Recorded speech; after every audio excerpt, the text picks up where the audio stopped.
আসসালামু আলাইকুম দর্শক, আমি নাইম ইসলাম আপনাদের সামনে আবার আরও একটি ভিডিও নিয়ে হাজির হয়েছি। সবাইকে আমার চ্যানেলে স্বাগতম। আজকের ভিডিওটি হচ্ছে এই যে আমাদের যুব ও ক্রীড়া মন্ত্রণালয়ের উপদেষ্টা আসিফ মাহমুদ সার্জিস ভুঁইয়া তিনি তার নিজ এলাকায় গিয়েছেন এবং সেখানে তিনি একটি অনুষ্ঠানের মতো করেন এবং সেখানে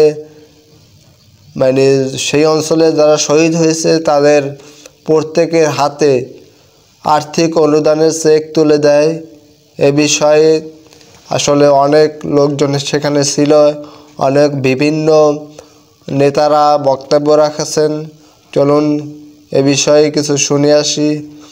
যুব ও ক্রীড়া মন্ত্রণালয়ের উপদেষ্টা আসিফ মাহমুদ সার্জিস ভুঁইয়া বলেছেন যে আমাদের দেশে কিছু রাজনৈতিক দল মনে করে ভারতের আশীর্বাদ ছাড়া ক্ষমতায় আসা যায় না। ঠিক এটা অনেক রাজনৈতিক দলই মনে করে, এখনও মনে করে যে ভারতের এবং আমেরিকার মদত ছাড়া তারা ক্ষমতায় আসতে পারবে না, এই জন্য তাদের পিছনে ঘুরতেছে। আসলে তাদের পিছনে ঘুরে কোনো লাভ নাই, কারণ তারা ক্ষমতায় এনে দিতে পারবে না। এদেশের জনগণই ক্ষমতায় আনতে হবে, তাদের পিছনে ঘুরতে হবে প্রত্যেকটা রাজনৈতিক দলের। এটাই আমাদের কাম্য। এটা অত্যন্ত দুঃখজনক ও কলঙ্কজনক।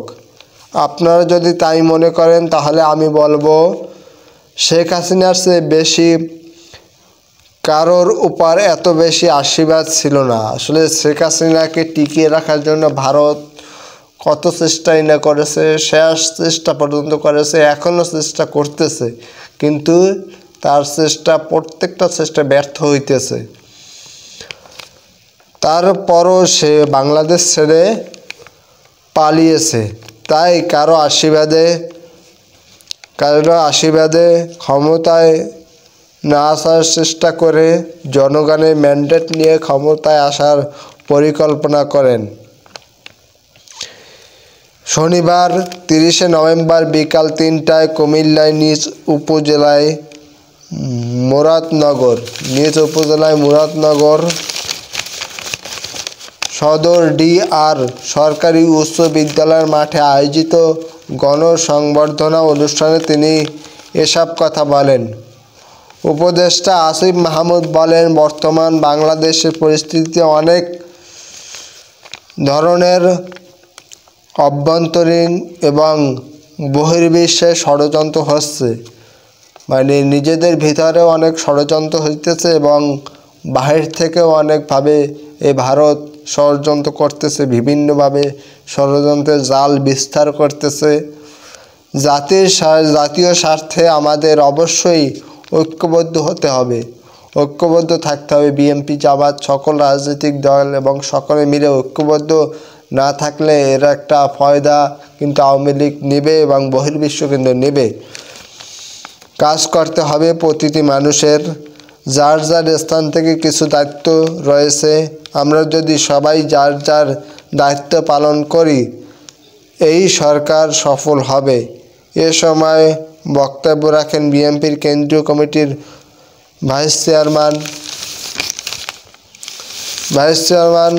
কাজী শাহ মুফাজ্জল হোসেন কায়কোবাদ, ভাই কাজী শাহ জুন্নুন বসবি, উপদেষ্টা আসিফ মাহমুদ সার্জিসের বাবা বেল্লাল হোসেন, উপজেলা জামাত ইসলামের আমির আ.ন.ম ইলিয়াস, সাবেক আমির মনসুর মিয়া, উপজেলা হেফাজত ইসলামের নেতা মুফতি সাদেকুল ইসলাম, আরও অনেক। এ সময় উপজেলার 22টি ইউনিয়নের বিভিন্ন শ্রেণী পেশার মানুষ উপস্থিত ছিলেন। অনুষ্ঠানের শেষে কুমিল্লা জেলার 35 শহীদ পরিবারের হাতে আর্থিক অনুদানের চেক তুলে দেন উপদেষ্টা আসিফ মাহমুদ। আসলে দেখেন, এই যে তিনি কথাগুলো বললেন এগুলো আসলে বাস্তবমুখী। এখানে বিভিন্ন চক্রান্ত চলতেছে, দলের ভিতরে, দলের বাইরে, বাংলাদেশের ভিতরে বিভিন্ন চক্রান্ত চলতেছে। আসলে এই চক্রান্ত আমাদেরকে রুখতে হবে, সকলকে ঐক্যবদ্ধ হতে হবে। ঐক্যবদ্ধ না হলে এই চক্রান্ত থেকে বের হওয়া আসলে সম্ভব না। কারণ এই আওয়ামী লীগ সরকার আসলে পতন হয়ে গেছে, পতন হওয়ার পরে এখন কিন্তু বসে নাই। তারা কিন্তু বিভিন্নভাবে ছলে বলে কৌশলে চেষ্টা করতেছে এই দেশে আবার আসার জন্য এবং আবার প্রধানমন্ত্রী হওয়ার জন্য। এবার যদি তারা এই যে ষড়যন্ত্র করতেছে, এই ষড়যন্ত্র যদি সফল হয় তাহলে কারো পিঠে কিন্তু চামড়া থাকবে না। আসলে তাদের এই যে ষড়যন্ত্র, এই ষড়যন্ত্র কঠিন কালেও তাদের সফল হতে দেওয়া যাবে না। এই জন্য সবাইকে এক হয়ে কাজ করতে হবে। দর্শক, আশা করি ভিডিওটি দেখছেন। সকলকে অসংখ্য ধন্যবাদ। দেখা হবে আবার নতুন কোনো ভিডিও।